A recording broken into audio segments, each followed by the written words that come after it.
Hey class, wanted to touch base with you real quick, and this was frankly a little bit easier than trying to write it all down, correct my own grammar, and make it make sense. So, in this class, we talk about the history of military strategy, and it's certainly not designed to make anybody a strategist. That's a whole separate ball of wax and a lot of classes and courses to get into uh, for that.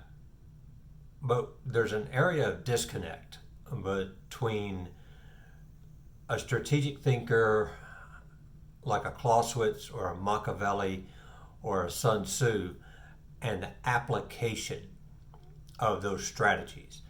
And yes, we practice tactics in battle and we array tactics to achieve objectives that support the strategy, but there's a step between pure military strategy and execution on the battlefield.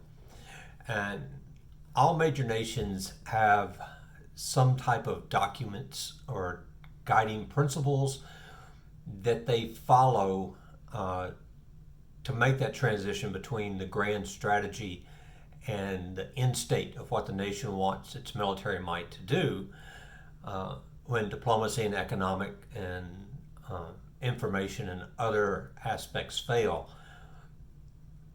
And they have to translate from that strategy into the tactics. And there's some very high level documents that do that.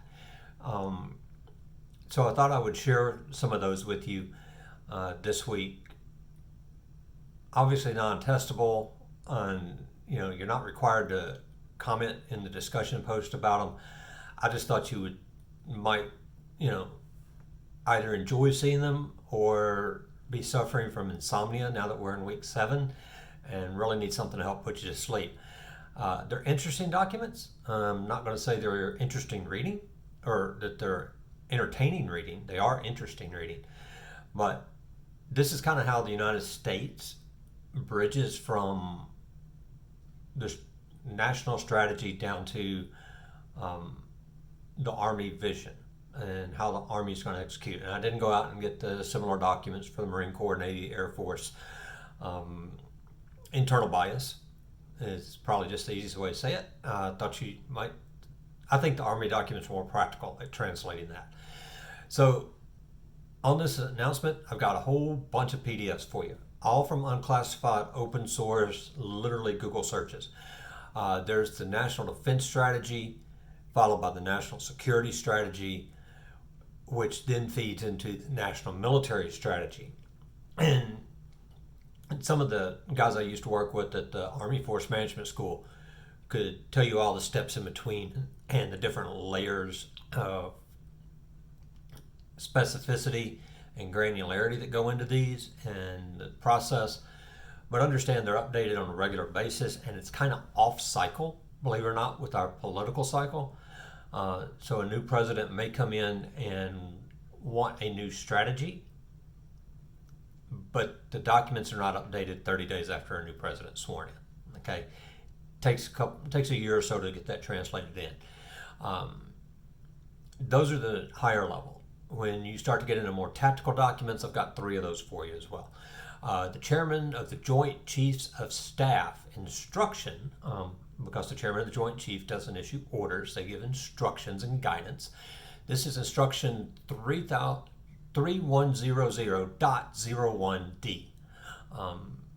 So that's the way they number the documents to the chairman of the Joint Chiefs, and that particular document helps translate some strategy. After that, we get down to the Army vision, what the Chief of Staff of the Army expects the Army to do, and a little bit of high-level guidance about how to do that, and then the Army strategic planning guidance.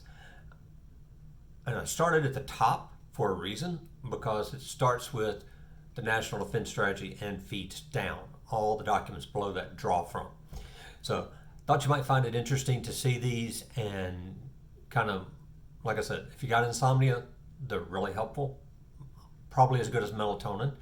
And if you have an interest, hey, they're here for you and you can dig through them. Again, you don't have to comment on them in the discussions, but if you find a couple of nuggets in there that you'd like to bring into the class discussion and explore, awesome, appreciate it. All right, that's it. Folks, have a good night.